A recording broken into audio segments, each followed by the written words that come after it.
Assalamualaikum warahmatullahi wabarakatuh. Hai Hamka Muda, Fakultas Keguruan dan Ilmu Pendidikan Universitas Muhammadiyah Profesor Dr. Hamka. Kembali lagi kita di Suara FKIP UHAMKA, Suara Pendidikan Berkemajuan. Bersama saya Sulis dan kita telah kehadiran narasumber yang sangat luar biasa sesuai tema kita pada sesi kali ini. Nah, kita kehadiran. Assalamualaikum warahmatullahi wabarakatuh, Prof. Boleh. Waalaikumsalam warahmatullahi wabarakatuh. Boleh disapa Prof, Hamka Muda yang sedang mendengarkan. Baik, Assalamualaikum Hamka Muda. Semoga sehat selalu dan bahagia. Amin, ya rabbal alamin. Wah, kita senang banget nih Prof. Kali ini saya bisa eksklusif secara langsung berdiskusi dan juga ngobrol dengan Prof. Samsul. Karena kebetulan Prof, untuk tema kali ini Hamka Muda sekalian, kita akan berbicara tentang statistik, bukan hanya sekedar data, tapi merubah hal-hal yang bisa bermakna. Nah, di tengah dunia yang penuh angka ini, grafik dan informasi yang terus bergerak begitu cepat, statistik hadir sebagai jembatan yang penting untuk memahami apa yang sebenarnya terjadi di dalam kehidupan sehari-hari. Nah, Prof. Samsul ini merupakan salah satu profesor di Universitas Muhammadiyah Profesor Dr. Hamka yang secara langsung berkecimpung di dunia pendidikan matematika pada khususnya. Boleh Prof berkenalan terlebih dahulu Prof dengan Hamka Muda. Baik, terima kasih Bu Sulis. Assalamualaikum warahmatullahi wabarakatuh para Hamka Muda. Kebetulan tema hari ini kita membicarakan terkait tentang bagaimana statistik ya. Betul, dengan hubungannya nanti dengan data dan makna. Baik, kalau kita bicara tentang statistik sebetulnya kalau lebih kita tarik itu sebenarnya kan grand design-nya ada di bagaimana matematika sebagai alat ya untuk cabang-cabang ilmu yang ada, dan salah satunya adalah statistik. Di situ. Jadi betul sekali bahwasannya di era teknologi sekarang itu sangat dibutuhkan ya statistik di bidang ilmu apapun, karena memang aplikasi terkait tentang statistik itu sudah masuk di dalam bidang-bidang ilmu yang lainnya, begitu. Oke, baik ya. Memang tidak hidup tuh nggak hidup kalau nggak ada angka gitu kali ya, Prof. Seperti itu ya. Baik, kalau kita, baik.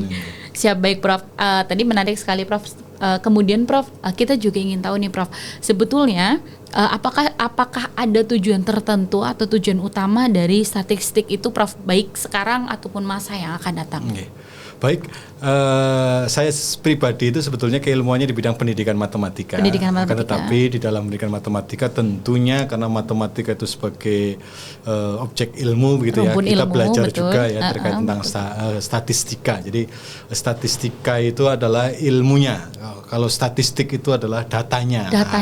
Makanya kan kita sering kalau mendengar ya ini data statistiknya mana begitu ya. Nah, data statistiknya. Jadi statistiknya ini adalah bagian dari pengembangan ya ilmu matematika yang memang kalau kita lihat bahwa matematika kan didasari dari logika berpikir manusia yang di situ secara faktual ya, ada hal-hal yang ditarik dalam model matematika atau yang kita sebut dengan simbol-simbol matematika yang di dalamnya itu sebetulnya adalah ada makna, begitu ya, ada makna. Jadi dari logika itu maka muncul nanti ada pola-pola. Nah, pola-pola inilah yang nanti di dalam ilmu matematika itu kita bisa buat model matematikanya atau keumumannya. Begitu pula dengan statistika ini ya. Jadi ketika ada data ya, tentunya nanti si data ini memiliki karakteristik ya, memiliki pola dan seterusnya, maka kita bisa buat polanya melalui analisis dengan data statistik, bahkan nanti bisa menguji secara inferensi, memprediksi begitu ya. Betul. Apa namanya, dari data-data yang ada nanti bisa prediksi. Ketika ada disajikan sebuah data, maka prediksinya seperti apa? Nanti itu bisa kita lihat dengan menggunakan statistika itu berarti bisa diolah sebetulnya ya Prof ya. Nah, kalau dari simbol nih Prof, kayaknya mikrofon Prof terlalu jauh deh. Boleh majuan sedikit Prof? Oke, siap. Baik. Oke, betul sekali Prof tadi bahwasanya ketika matematika itu sebetulnya memiliki bisa ditarik makna tertentu ya Prof ya. Karena kalau misalkan kita lagi S1 nih, kita sering berhadapan sekali dengan ada mata kuliah statistika dan sebagainya, ada data kuantitatif yang itu bisa memprediksi kayak peluang iya atau berapa persen kayak gitu ya Prof ya. Berarti kita bisa tarik data seperti itu juga ya Prof ya? Betul, karena memang statistika kalau kita lihat dari landasan awalnya itu kan memang mulailah dari ini namanya teori peluang. Teori peluang. Jadi kalau ada sebuah kejadian begitu ya, nanti kita bisa memberi peluang terjadinya itu berapa persen begitu ya. Jadi dari teori peluang itu dikembangkan. Karena tadi saya bilang dalam statistika yang secara sederhana saja dalam kehidupan sehari-hari kan kita sering mengenal dengan nilai rata-rata gitu ya. Kan gitu sering itu rata-ratanya nilainya berapa. Itu kan sebenarnya dari tadi ya data-data statistik ya, tendensi sentral gitu ya kalau di statistik. Betul. Ada data mana yang paling banyak muncul begitu ya. Itu yang kita sebut dengan modus. Nah, bukan modus man gitu ya. Jadi ada mean, rata-rata, modus begitu ya. Nanti ada nilai tengah dan seterusnya. Jadi ketika disajikan, nah data-data ini juga nanti memiliki karakteristik di dalam statistik begitu ya, sehingga nanti ketika kita berbicara lagi tadi ada riset yang namanya paradigma kuantitatif dan kualitatif. Kalau kuantitatif kan positivisme gitu ya. Betul, jadi suatu kebenaran harus ada buktinya gitu ya. Sehingga dalam statistika ini andil dalam untuk menyajikan data-data tadi. Ketika sebuah data begitu ya, di dalam statistik itu dibagi menjadi 4 data karakteristiknya, maka data ini bisa dianalisis ya menggunakan hitungan-hitungan statistik begitu ya, hitungan-hitungan statistik yang nantinya akan diperoleh simpulan akhir, prediksi sebetulnya ya. Makanya di dalam statistik itu selalu nanti ada taraf signifikansi taraf kepercayaannya itu berapa begitu ya. Karena memang munculnya dari teori peluang tadi. Teori peluang ya Prof. Ini menarik sekali Prof. Apalagi untuk Hamka muda nih yang suka sepak bola tuh sebenarnya bisa diprediksi bisa diprediksi. Karena apalagi sekarang sport science ya. Sport science yang basisnya memang data-data tadi.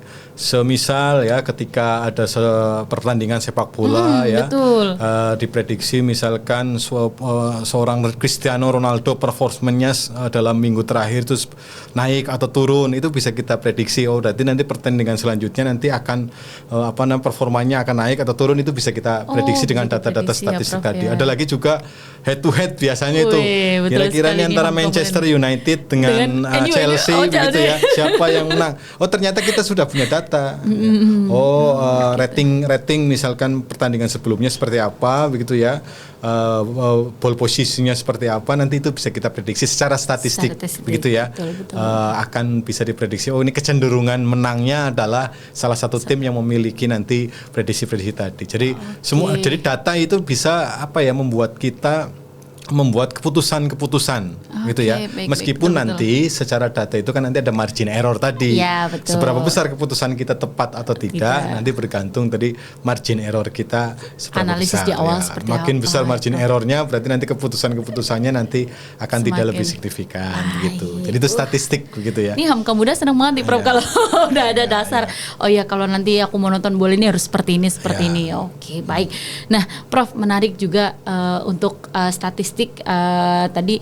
Nah kemudian nih Prof, dari data statistik tersebut nih Prof, kalau yang tadi kita case-nya adalah pemain bola ya Prof, lalu cara menarik menarik analisisnya tuh seperti apa Prof? Berarti dari tadi apakah data error yang lebih banyak atau seperti apa Prof kira-kira? Jadi sebetulnya dimulai dari bagaimana kita menelaah setiap data itu memiliki karakteristik. Setiap data memiliki karakteristik. Jadi kalau tidak secara teoritis ya, data itu ada yang 4 jenis data. Ada yang namanya data nominal. Jadi data itu berupa hanya simbol saja. Misalkan laki-laki saya simbolkan 1, 2 itu perempuan. Saya simbolkan perempuan itu 2. Jadi bukan berarti 2 itu nomor 1, laki-laki itu nomor 1, 2 itu perempuan, itu bukan, itu hanya simbol saja. Beda teman-teman. Gitu ya, itu beda. Betul. Jadi hanya menyimbolkan saja. Yang selanjutnya nanti ada data yang namanya data ordinal. Data ordinal. Ordinal itu sudah ada penjenjangan gitu ya. Biasanya kalau di kita orang pendidikan itu kalau membuat kuesioner itu ya, sangat setuju, sangat tidak setuju, itu kan nilainya kan beda-beda. 1, 2, 3 gitu ya Pak. 1, 2, 3 hanya ini saja ya pembobotannya, tapi berbeda. Jadi 4 itu ya berbeda dengan 3 begitu ya, karena itu sudah ada leveling gitu ya. Itu data ordinal. Nah, yang selanjutnya itu ada yang namanya data interval. Ya, baik. Dia memiliki interval. Biasanya itu kalau di dunia pendidikan itu skor gitu ya. Betul, Skornya itu data interval dan dia nanti ada istilah nol mutlak. Gitu ya. Baik. Yang keempat itu adalah data rasio. Itu bedanya interval rasio itu hampir mirip-mirip tuh. Bedanya yang satu memiliki nol mutlak, yang satu tidak memiliki nol mutlak. Tahu nggak nol mutlak? Nah ini kita sekalian kepo nih bro, iya kita kan? sekalian nanya maksudnya. Nah kalau kita ngukur suhu itu kan ada 0 derajat kan? 0 derajat. Ya tapi ada minus. Nah itu nanti tidak memiliki nol mutlak gitu ya. Tapi kalau skor itu kan 0 sudah selesai itu 0. Sudah selesai. Gitu ya. Akan 0 aja. Nggak ada nilai minus sekian nggak ada. Jadi bedanya itu antara rasio dan ini. Dan nanti ketika data-data ini kita dapat nanti berbeda intervensinya gitu ya. Ada uji-uji statistik yang mensyaratkan bahwa datanya ini harus interval. Jadi kalau kita gunakan itu ya istilahnya tidak cocok secara hitung-hitungan statistik. Cuman terkadang kita dipaksakan itu masalahnya.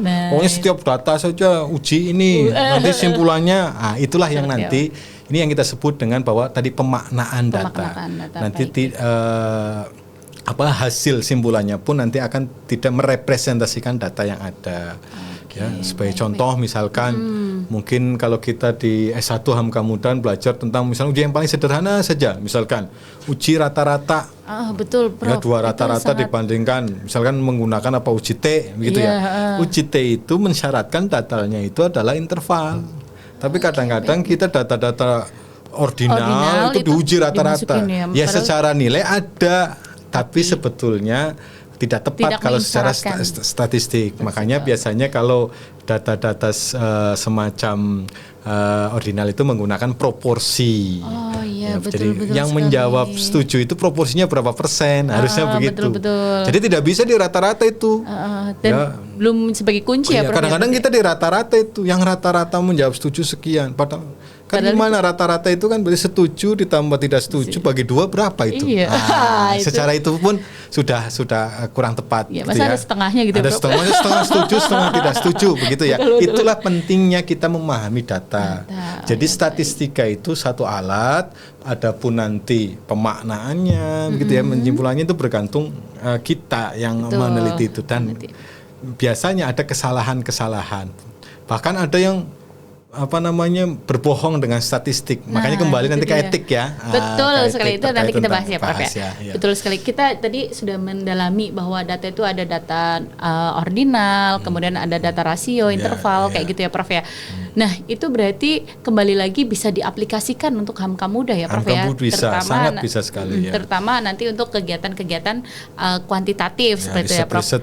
Riset dan sebagainya. Nah, Prof, kalau misalkan tadi kita udah kenalan dengan data. Nah, tadi Prof sudah menyinggung uji T kayak gitu kan.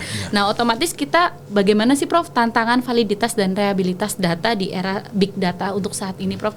Karena ngomongin big data itu luas sekali Prof. Silakan Prof. Jadi pada prinsipnya kalau kita bicara tentang statistik itu kan bagaimana kita penyampelan atau membuat sampelnya itu representatif atau tidak. Sebagai contoh gini saja, kan sering kita kalau pemilu tuh. Nah, betul sekali. Bentar lagi nih, Prof. Kalau pemilu kan nanti tingkat elektabilitas gitu ya. Elektabilitas. Nah, itu ada proses yang namanya pengambilan sampel. Jadi semakin mendekati populasi itu, data itu akan semakin mendekati taraf signifikan. Makanya di dalam statistik nanti ada hitung-hitungannya begitu ya. Yang penting makanya sampel itu harus representatif. Sampel itu harus representatif. Disinilah fungsinya manusia nanti ketika kita mau meneliti, mau apa, sudah betul belum cara pengambilan sampel tadi. Betul. Apalagi kan eranya sekarang big data. Lebih maju lagi ya.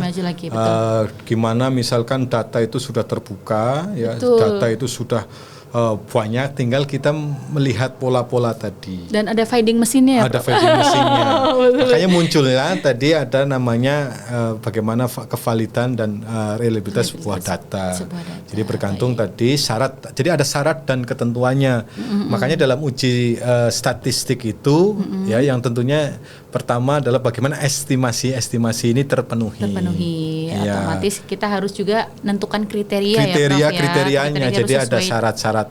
Tidak hanya sekedar menguji secara statistik angkanya keluar sekian maka kesimpulannya sekian. Itu enggak ini. Itu belum tentu. Ya, coba Bu Sulis ada data yang tidak ada hubungannya misalkan. Betul. Misalkan gimana, Prof? Banyaknya orang yang mandi di daerah Bogor dengan banjir di Jakarta. Apakah sama apa enggak gitu? Ada korelasinya. Dan itu kalau secara statistik itu pasti ada angkanya itu. Betul, cuman secara nalar kan kayak ya udah itu biasa aja gitu. Enggak masuk akal. Gitu. Makanya pentingnya itu tadi representasi sebuah data. Jadi data-data itu juga perlu didorong oleh teori-teori yang ada ketika kita mau riset menggunakan kuantitatif. Makanya biasanya statistik itu prosesnya adalah mengeneralisasi. Oke, betul sekali. Mengeneralisasi ketika ada pola-pola yang ada digeneralisasi melalui uji-uji statistik yang notabene-nya memang hitungan-hitungan statistik itu dibuat dari proses-proses generalisasi tadi. Betul. Begitu. Jadi ya. Kunci utama menentukan sampel tuh akan itu utama itu sampelnya itu utama. Kriteria, syarat dan seterusnya. Kalau itu sudah oke, valid, biasanya simpulannya pun akan representatif. Memperlihatkan bahwa karakteristik populasi itu diwakili oleh karakteristik sampel yang ada. Gitu kalau itu tepat dalam penggunaannya. Nah, terus Prof, terkait dengan tadi big data ya Prof, otomatis kita sangat bersinggungan dengan teknik statistik klasik yang masih relevan dalam era komputasi modern. Itu masih bersinggungan nggak sih Prof antara teknik statistik klasik dengan era big data saat ini? Karena Prof ya, izin Prof sebentar. Karena kalau setahu saya nih Prof, kemarin juga saya ada mata kuliah big data Prof. Jadi kalau big data itu memang semua komputasi Prof. Nah, tapi kalau misalkan statistik klasik itu kan masih menggunakan ada rumusnya dan sebagainya, ada kriteria dan syarat sebagainya. Itu masih relevan nggak sih Prof untuk kita aplikatifkan?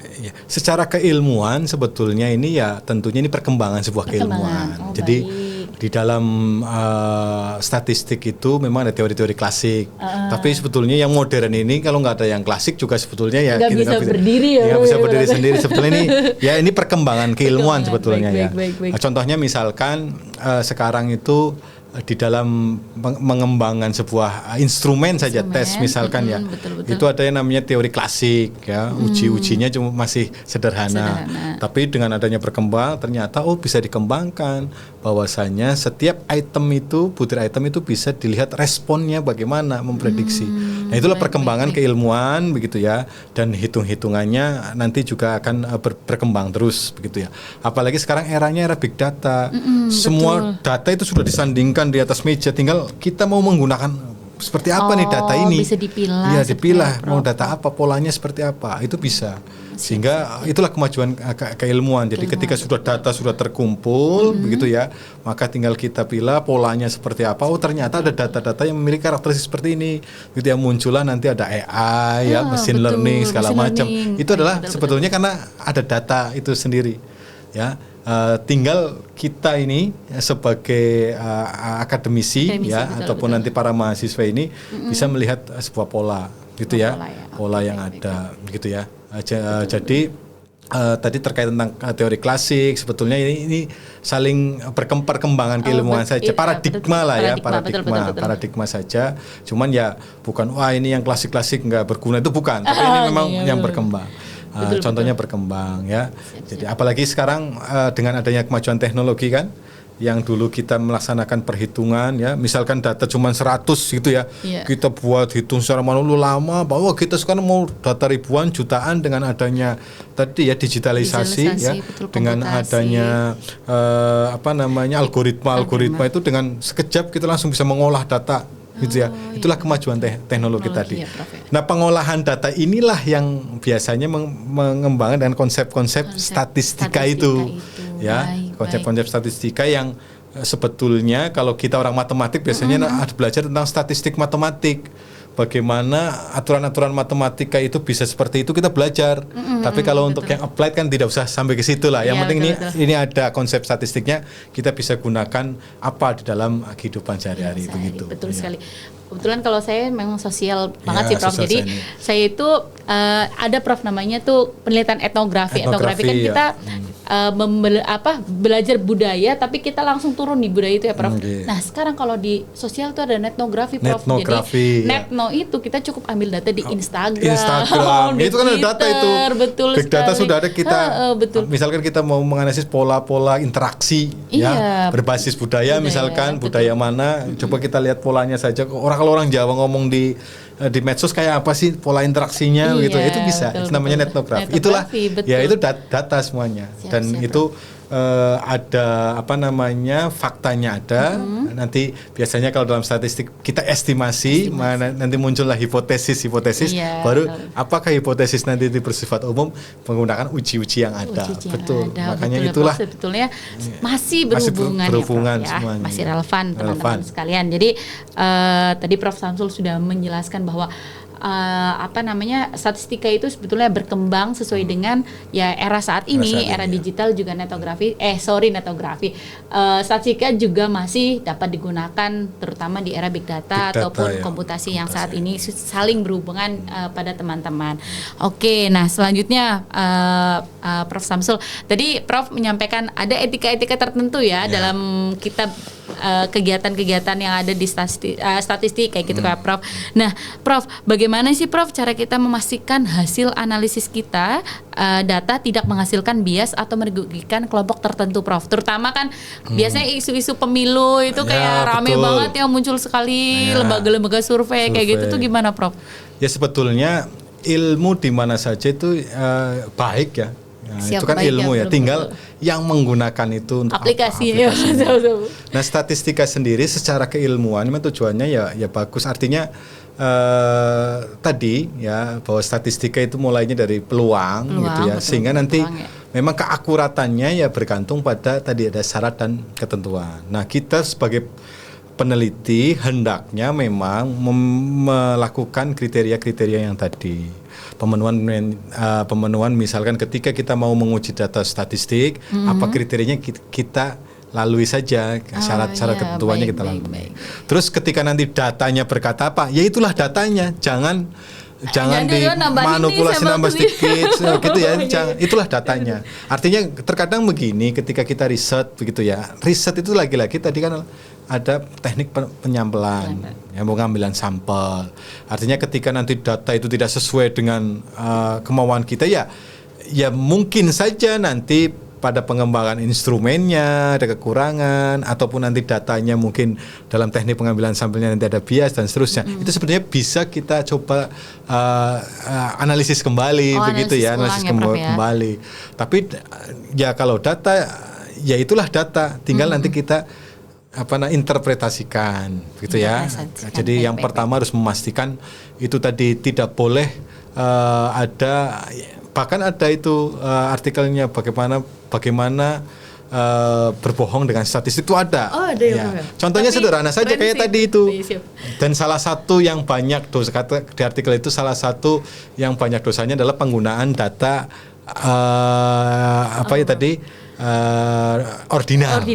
Ya, jadi sudah ada itu artikelnya. Jadi kayak orang menggunakan pada ordinal tapi dilakukan menggunakan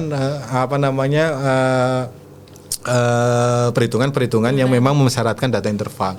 Itu ada salah satunya. Jadi dosa yang besar salah satunya penggunaan data ordinal tadi. Karena memang di dalam statistik itu kan mencoba mengestimasi data ya. Kadang-kadang kalau datanya seperti skor itu kan sudah tetap, tapi bagaimana kita sikap dikuantifikasikan. Itu kan bergantung bagaimana teori kan, teorinya begitu ya, sehingga muncullah nanti teori-teori dalam artian yang modern tadi, yang tadinya hanya diestimasi dengan skor-skor saja, ternyata bisa dibentuk skala. Bentuk skala. Jadi analoginya begini Mbak Bu Sulis.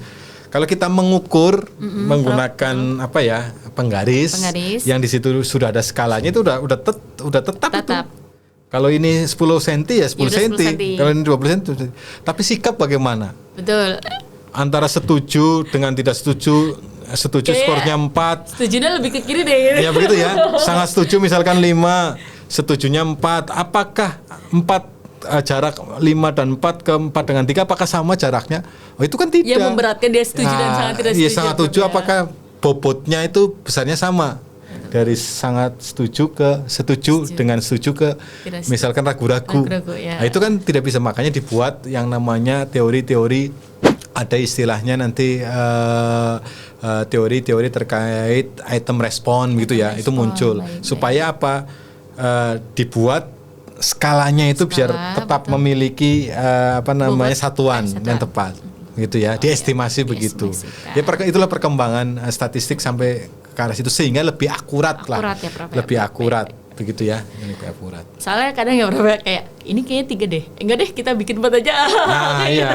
Nah, lagi-lagi etik di situ. Jadi ya, kita harus sesuai dengan teori-teori yang ada. Jangan sampai nanti memanipulasi data itu tidak boleh. Tidak baik ya Prof ya. Teman-teman jangan ya. Jangan manipulasi. Hasilnya misalkan sekian, kurang nih dikit, tidak boleh. Itu kalau di dalam kita riset itu namanya itu sudah masuk ke dalam plagiat juga. Memanipulasi data itu plagiat. Betul, Prof. Gitu ya. Tindakannya tidak sangat bagus. Sangat dihindari ya teman-teman. Baik. Ya. Nah, Prof, next Prof. Lalu Prof, bagaimana menjaga privasi dan keamanan data dalam era AI ini? Yang kita bisa nanya ke @meta misalnya kayak gitu, atau di ChatGPT atau lainnya seperti itu bagaimana Prof? Jadi gini, Hamka Muda ya, sekarang kan teknologi sangat pesat sekali. Sangat pesat dan mudah didapat. Tapi lagi-lagi semuanya adalah kita yang memutuskan. Bahkan kalau kita lihat itu dari aturan internasional itu sudah rilis ya, di beberapa jurnal juga sudah menerapkan menggunakan AI tidak masalah. Tapi ada tapinya ini ya. Tetap keputusan tanggung jawab itu ada si pengguna. Ya, jadi kita harus cross check betul tidak begitu ya. Tidak boleh kita mempercayakan langsung kepada alat-alat itu.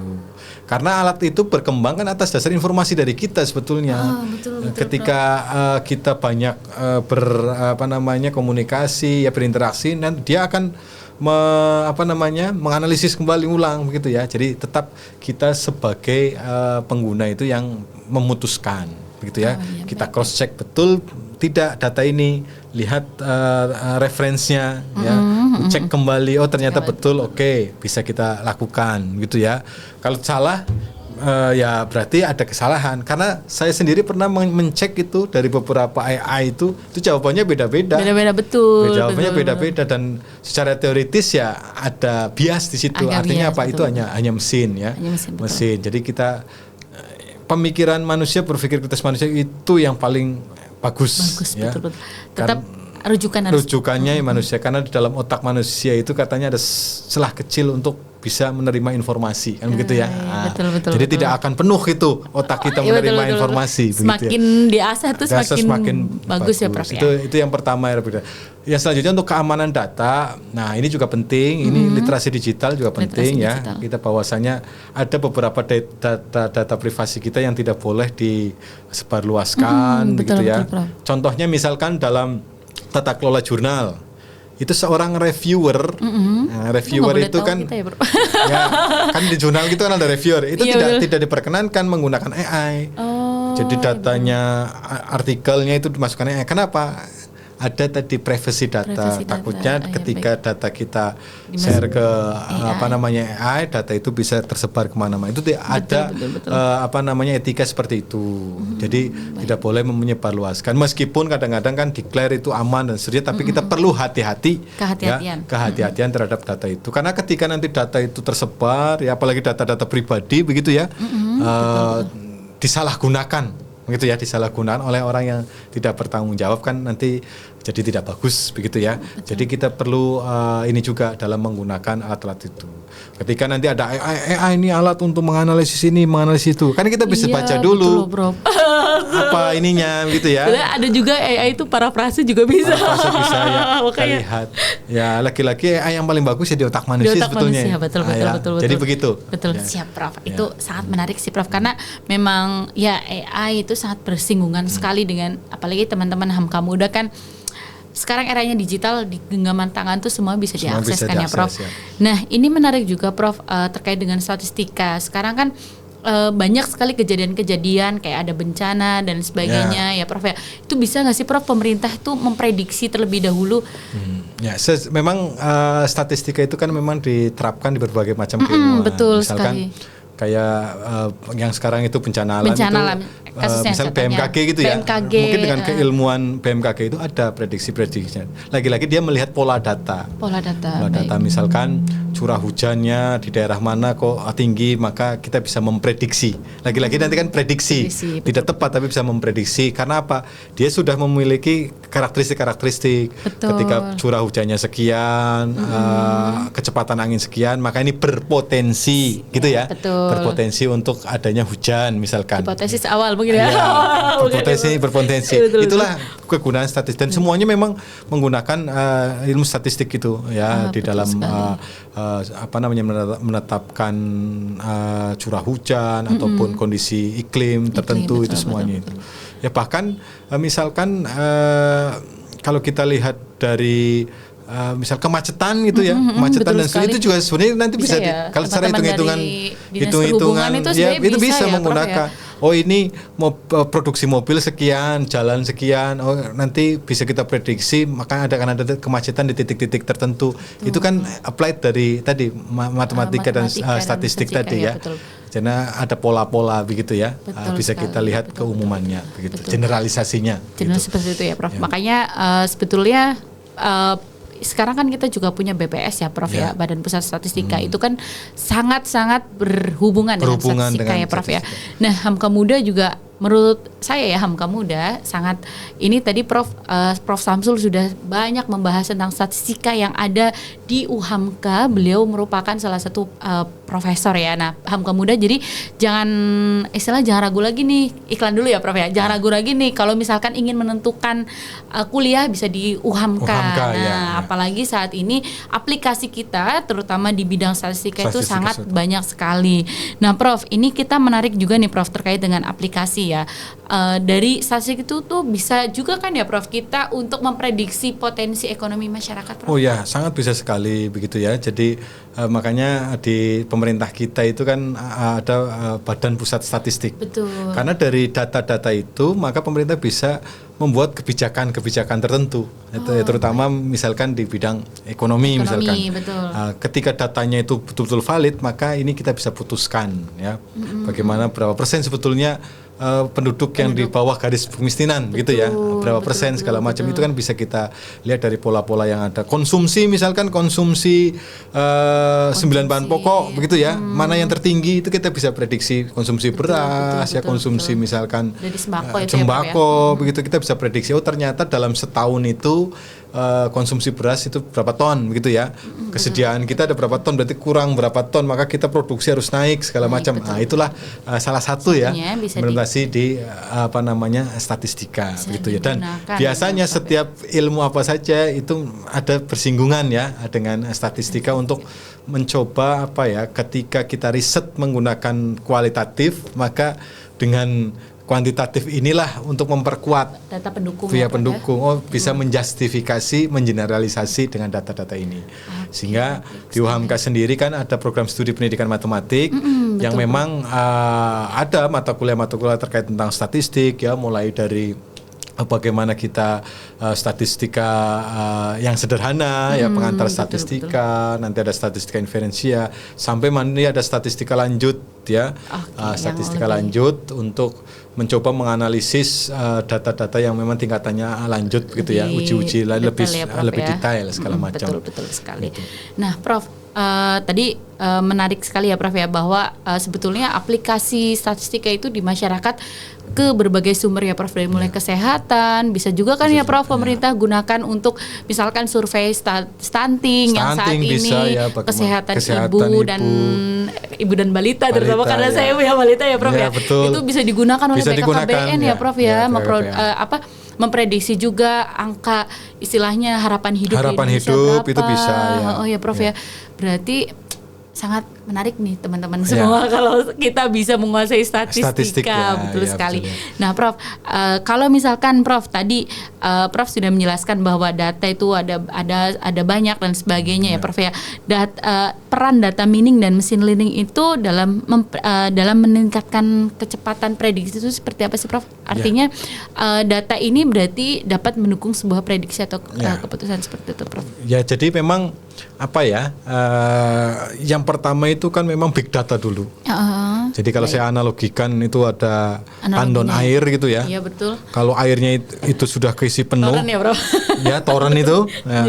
Ini air mau digunakan kemana? Tinggal buka keran saja. Tinggal kita yang menggunakannya. Baik. Makanya machine learning itu kan awalnya bagaimana mengumpulkan data sebanyak-banyaknya atau kita istilahkan big data.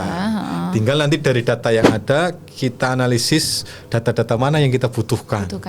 Nah baru kita olah ya dengan algoritma yang bekerjanya itu seperti logika manusia. Makanya muncul nanti machine learning segala macam ya dan diaplikasikan ke dalam aplikasi-aplikasi tertentu. Jadi memang terkadang kita makanya inilah pentingnya literasi data. Baik. Jadi ngeh terhadap data. Terkadang kita menjumpai sesuatu di luar sana itu biasa saja. Padahal mungkin itu data yang bisa kita analisis, yang itu bisa menjadi solusi nanti. Ketika data itu kita coba analisis polanya seperti apa, begitu ya, itu bisa menjadi sebuah solusi. Makanya di dalam salah satu program gerakan literasi itu ada namanya literasi data. Jadi kita melihat sesuatu itu pasti ada maknanya. Jadi kita terkadang itu tidak sampai situ ya. Itulah yang nanti kita perlu mungkin bersama-sama ya. Setiap ada informasi apapun begitu ya, kita bisa lihat dari sudut pandang bahwa informasi ini bisa kita kembangkan di dalam sebuah data dan data ini bisa kita analisis sehingga mungkin juga hasil analisis ini bisa menjadi solusi problem-problem di sekitar kita. Di masyarakat di sekitar kita, gitu ya. Kayaknya bisa selesai nih Prof kalau bisa selesai. Kalau semuanya itu seperti Prof Samsul loh, maksudnya kita bermain dengan statistika itu prediksi-prediksi juga lebih akurat ya Prof. Ya, lebih ini begitu ya. Oke, baik Prof. Nah, kita beralih kepada tentang pendidikan ya Prof ya. Nih Prof, bagaimana sih Prof statistika dapat mengubah cara kita memahami proses belajar terutama siswa dari masa ke masa Prof? Baik, yang pertama statistika sendiri ya itu memang dipelajari masuk dalam kurikulum begitu ya. Betul tentunya kenapa masuk dalam kurikulum? Bermanfaat bagi kehidupan bagi siswa nanti ketika dia terjun ke masyarakat kan begitu ya. Di dunia pendidikan sendiri statistika ini juga sangat penting digunakan. Yang pertama tadi ya, tentunya dengan adanya ilmu statistika ini pemerintah atau Kementerian Pendidikan ini bisa mencoba untuk menganalisis data-data yang ada sehingga nanti kebijakan-kebijakan itu sangat tepat dan akurat gitu ya terhadap masalah yang ada. Makanya kita sering kebijakan-kebijakan pemerintah itu menampilkan data-data sekian persen sekolah guru gitu ya, sekian persen guru nanti yang akan pensiun berapa persen begitu ya, nanti ketika sekian guru pensiun maka nanti seperti apa rekrutmennya begitu ya. Terus ada data-data PISA begitu ya. Kemarin kita ada yang namanya TKA. Nah itu kan sangat penting. Ketika nanti data TKA-nya kalau terakhir itu kan katanya masih kurang memuaskan begitu ya. Nah kalau ternyata hasilnya kurang memuaskan, berarti apa ini kesalahannya itu ada apa yang kurang. Nah itu kan kita bisa melakukan refleksi sehingga nanti muncul sebuah kebijakan. Itu dalam konteks bahwa statistika itu digunakan bagaimana membangun gitu ya konteks kebijakan pendidikan. Dalam konteks pelaksanaan pendidikan begitu ya tentunya bisa digunakan dalam penelitian. Kalau kita di perguruan tinggi tentunya nanti tadi para mahasiswa gitu ya, sudah disinggung bahwa ini adalah salah satu alat gitu ya, untuk tadi mencoba menelaah data yang ada sehingga nanti bisa kita simpulkan mungkin problem-problem yang ada kita terselesaikan dengan menggunakan keilmuan statistik itu sendiri. Yang selanjutnya tentunya sebetulnya bagaimana melatih proses berpikir. Itu matematika itu tidak hanya sekedar angka-angka saja, tapi bagaimana melatih dia bernalar, berlogika. Iya, makanya ada itu yang namanya mathematical proficiency. Jadi kecakapan matematik. Ya, jadi orang yang cakap matematika itu tidak sekedar dikasih soal bisa. Betul. Tapi ada 5 prinsip yang harus dipenuhi. Apa tuh Prof kalau boleh tahu? Yang pertama itu conceptual understanding. Jadi memahami konsep. Dan ini bisa ditarik dalam kehidupan sehari-hari. Jadi kalau kita menghadapi sesuatu, mempelajari sesuatu, kita harus paham dulu konsepnya. Maksudnya apa? Maknanya apa? Termasuk statistik. UJT itu sebenarnya apa sih? Apa cuma sekedar angka-angka saja? Kita harus tahu maknanya apa. Jadi conceptual understanding. Nanti kalau konsepnya sudah bisa, sudah paham, maka yang kedua nanti prosedur fluency. Jadi kita harus lancar dalam prosedurnya. Kalau kita sudah memahami konsep, nanti kita akan lancar. Prosedur-prosedurnya kita akan tahu. Oh, ini prosedurnya begini, SOP-nya begini, gitu ya. Nah, nanti kalau sudah konsepnya paham, prosedurnya juga lancar, maka nanti kita akan muncul yang namanya strategic kompeten, memiliki strategi-strategi khusus.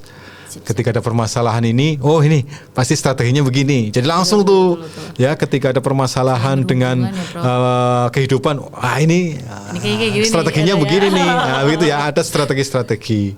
Dan nanti ketika kita sudah menguasai strateginya, maka kita akan adaptive reasoning. Ya, jadi penalaran kita tuh adaptif. Nah, kan yang namanya permasalahan kan kadang-kadang ini solusinya begini, tapi kayaknya enggak ini.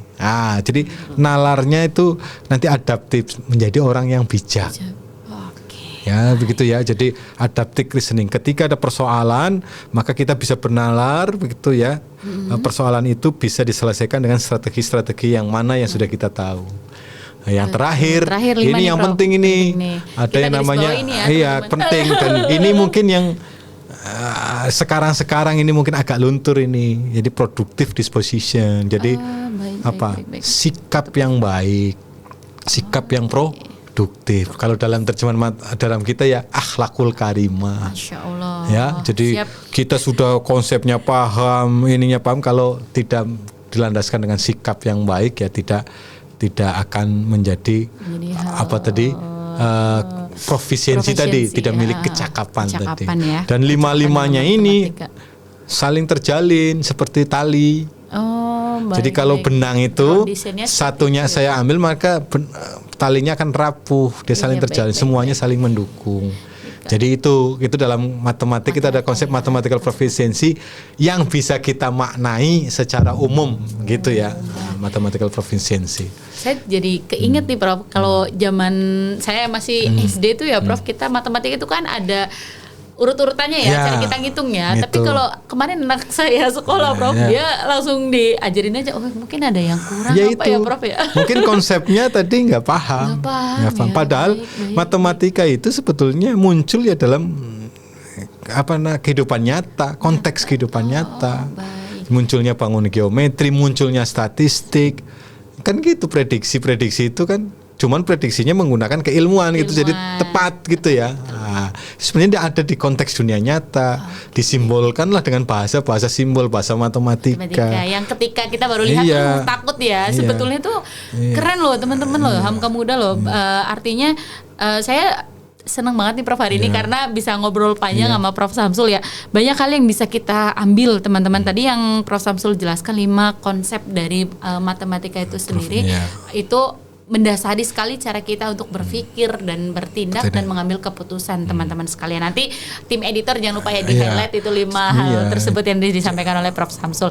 Nah Prof, kita tadi mengetahui bahwa konsep dasarnya seperti itu Prof. Nah kemudian nih Prof, sebetulnya apakah makna tadi kan kita sudah singgung ya Prof, makna yang sebetulnya yang sebenarnya hadir di dalam statistika tuh ketika by case-nya seperti apa. Nah Prof, nah kalau di dalam data pendidikan, makna itu kan dalam data pendidikan selalu objektif ya Prof, atau objektif, justru membutuhkan interpretasi pedagogis Prof, menurut Prof gimana? Ya tadi kembali lagi, makanya saya tadi kembali sedikit, kalau orang bisa memahami matematika pasti bisa memahami kehidupan.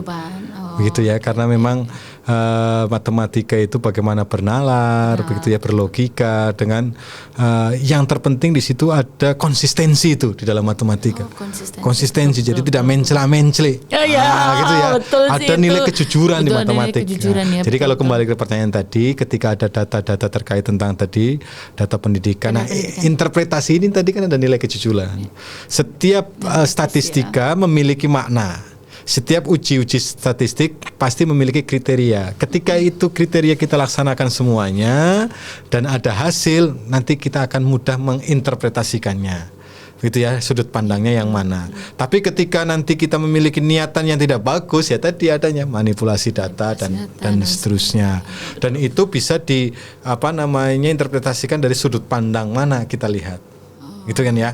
Misalkan contoh rata-rata skor anggap saja AKM tadi TKA gitu, masih kurang memuaskan. Kan bisa kita interpretasikan dari sudut pandang yang positif ataupun dari sudut pandang yang negatif. POV-nya tergantung ya Bro. Cuman kalau kita di dunia pendidikan tentunya apalagi tadi pedagogis ya tentunya harus konstruktif ya.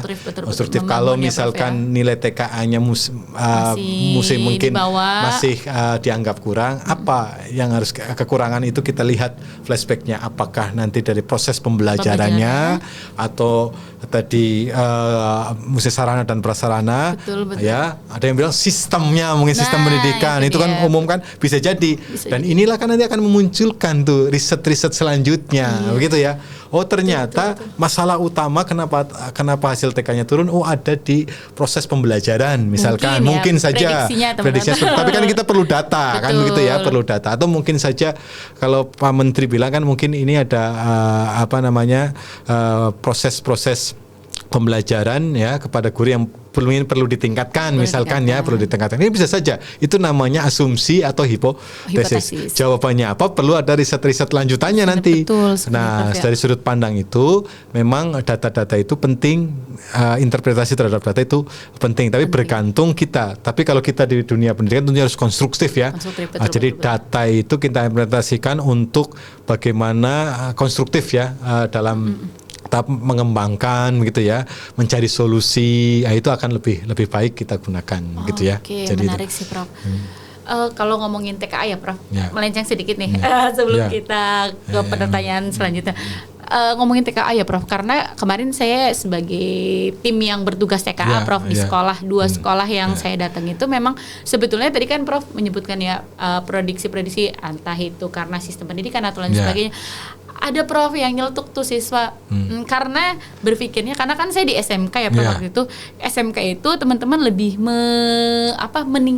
lebih memprioritaskan kalimatnya itu ya kan aku mau kerja, ngapain aku sebagai TKA serius. Itu Prof, itu salah satu siswa yang nyeletuk seperti itu. Itu bisa jadi data. Itu bisa jadi data. Kita coba analisis gitu ya. Ternyata untuk siswa SMK mungkin ya sebagian besar kenapa tidak bisa menjawab soal TKA, mungkin dari sisi tadi ya karena kebutuhan memprioritaskan. Nah itu kan nanti bisa, kalau kita nanti mengambil data itu, nanti ini bisa dijadikan semacam hasil riset yang bisa kita kontribusikan nanti untuk kebijakan selanjutnya seperti apa gitu ya.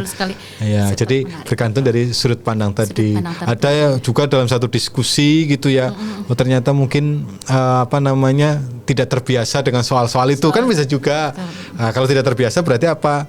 Dalam proses pembelajaran perlu nanti ditingkatkan untuk soal-soal latihan lagi dan seterusnya. Tapi pada prinsipnya kalau saya memandang TKA ini sebagai refleksi lah ya. Refleksi betul saatnya kita coba melihat kita itu sebenarnya pada posisi mana, sehingga nanti akan ada tindakan-tindakan selanjutnya untuk mengembangkan. Konstruktif saja kalau saya lihat terkait ini. Saya juga sangat setuju, Prof.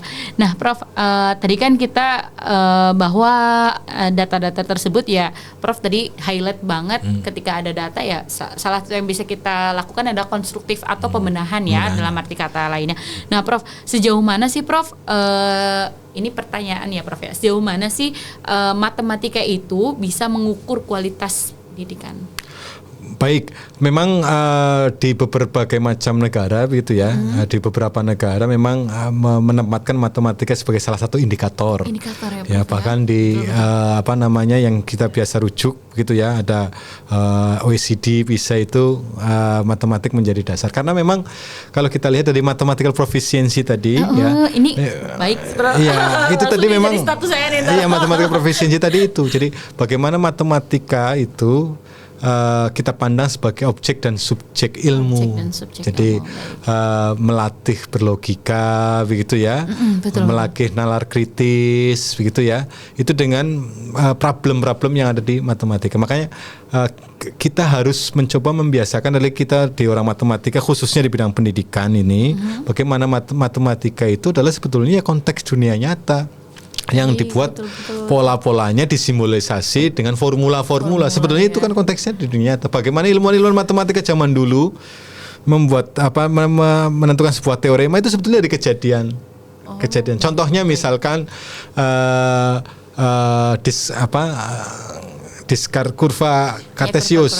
Nah, itu kan Cartesius itu kalau betul kan ya, Prof ya? Ya. Itu kan melihat jaring laba-laba.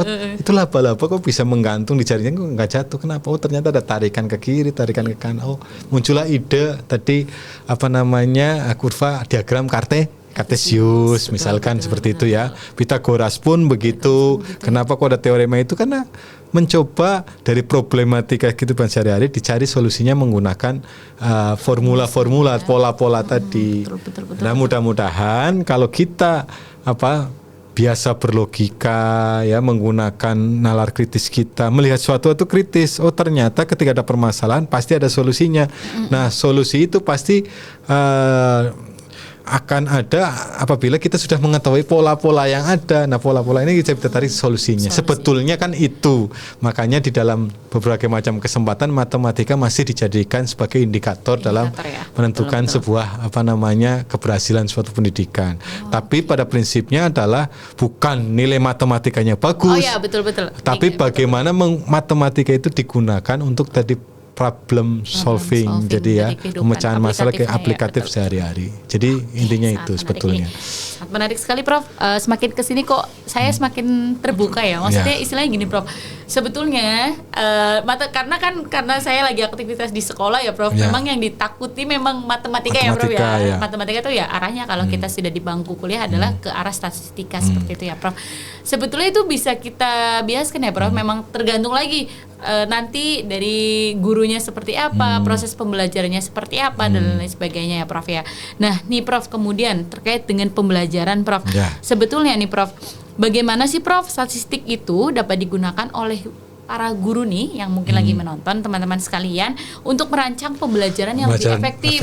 Terutama nih membuka loh tabir kepada siswa bahwa matematika itu menakutkan. Gitu ya. Betul. Jadi memang itu kan istilahnya yang ada di dalam masyarakat seperti itu. Padahal hal-hal seperti inilah yang mungkin kita coba rubah gitu ya. Betul. Statistik misalkan dulu mungkin sekarang juga masih kali. Jadi ketika anak murid kita belajar dilarang menggunakan handphone. Betul. Gitu ya. Apalagi dilarang buka-buka medsos. Coba paradigma itu kalau kita balik, mindset kita balik, sebetulnya kita bisa misalkan anak-anak hari ini kita mau belajar statistik, silahkan buka medsosnya, handphonenya, pasti kan senang itu. Oke, silahkan buka Facebooknya atau Instagramnya ataupun apalah di situ. Hari ini kita akan belajar tentang statistik pengolahan data. Silahkan coba dari teman-teman Facebook Anda, coba diambil datanya berdasarkan tempat tinggalnya misalkan. Oh, saya temannya ada 50. Oh, si A tinggal di sini. Dia buat tabel tuh. Betul. Oke, dibuat berdasarkan misalkan usianya, misalkan dari teman-teman Facebooknya. Habis itu nanti kita buat diagramnya, terus mana yang lebih banyak temannya sosial media, begitu ya. Nah, itu kan sebenarnya kan statistik itu, mengambil data dengan menggunakan media sosial misalkan ya. Jadi mungkin paradigmanya bahwasannya yang tadi saya bilang bahwa sebetulnya matematika itu ya ada di kehidupan sehari-hari. Begitu pula dengan statistika itu ada kehidupan sehari-hari. Misalkan biarin berbicara tentang prediksi proporsi, ya sudah kita pendekatan tadi sepak bola. Coba betul. Ini kalau ada prediksi sepak bola seperti kira-kira siapa yang menang, begitu ya, proporsinya menang. Oh ternyata attack-nya lebih banyak misalkan ya, tendangan ke gawangnya lebih banyak, shoot on targetnya lebih banyak. Itu kita bisa analisis, oh berarti ini yang menang. Nah itu kan semuanya statistik, data-data yang ada. Mungkin kalau matematika atau statistika kita buat ke dalam konteks dunia nyatanya, ya itu akan menarik, gitu ya, akan menarik dan merubah paradigma siswa dalam, oh ternyata ini saya sedang melakukan ini dengan menggunakan matematika. Saya melihat bola, prediksinya ini ya dengan menggunakan statistik, begitu ya. Jadi pemaknaannya. Siap Prof. Next ini Prof. Nah tadi kan pemaknaan. Pemaknaan itu kan erat kaitannya dengan interpretasi masing-masing ya Prof ya. Nah Prof, bagaimana sih Prof interpretasi dari data hasil asesmen untuk dapat meningkatkan kualitas di kelas kayak gitu Prof? Ya. Tadi ya saya bilang ya bahwa data itu sebetulnya kan data itu sebenarnya berbicara, begitu, tinggal kita menginterpretasikan. Dalam proses pembelajaran kan kita ada yang namanya asesmen, penilaian, gitu ya. Jadi penilaian itu tidak hanya ujian tes, kuis atau UAS, itu tidak. Tapi bagaimana data-data ketika kita mengajar, kita lihat data-datanya siapa yang aktif, siapa yang tidak, begitu ya. Ini kok anak murung terus, itu kan data. Nah, itu bisa kita buat sebagai yang namanya asesmen untuk perbaikan pembelajaran, ya. As learning ada asesmen as learning. Jadi asesmen tapi untuk perbaikan proses pembelajaran, gitu ya. Menjadi seorang guru hendaknya seperti itu. Jadi melihat proses di kelas itu sebagai data yang kita bisa analisis. Begitu ya, memberi pujian itu sebenarnya sudah melakukan asesmen. Betul. Oh nak bagus itu ya. Sebenarnya sudah melakukan proses asesmen. Memberikan penilaian sehingga dia termotivasi. Oh saya tadi percaya diri. Itu sebenarnya asesmen, kan perbaikan pembelajaran. Cuman kadang paradigma kita kalau bicara tentang penilaian itu selalu angka dan angka. Padahal nanya kepada siswa, nah kenapa kok murung? Nah, dia cerita, terus kita kasih. Itu sebenarnya asesmen perbaikan pembelajaran, begitu ya. Data-data itu bisa dilakukan.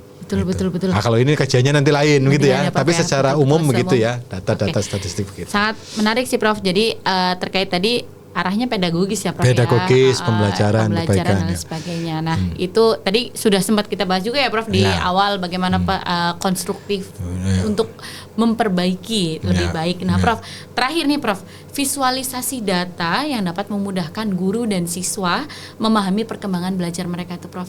Nah, apakah ada tips tertentu dari Prof? Oke, baik. Sebetulnya memang kalau ada data, kan nanti ada penyajian data. Betul. Memang sekarang dengan canggihnya alat-alat itu kita bisa menyajikan data secara visual lebih menarik dan seterusnya ya. Ada platform-platform yang menyediakan itu. Dan itu menarik untuk menggugah siswa atau murid itu mungkin lebih termotivasi begitu ya. Terus setelah itu diberikan maknanya. Kalau saya misalkan dari nilai 6 tapi dapat nilai 7 begitu ya, itu maknanya seperti apa? Oh berarti ada peningkatan itu dari hasil ya kerja keras belajar dan seterusnya begitu ya.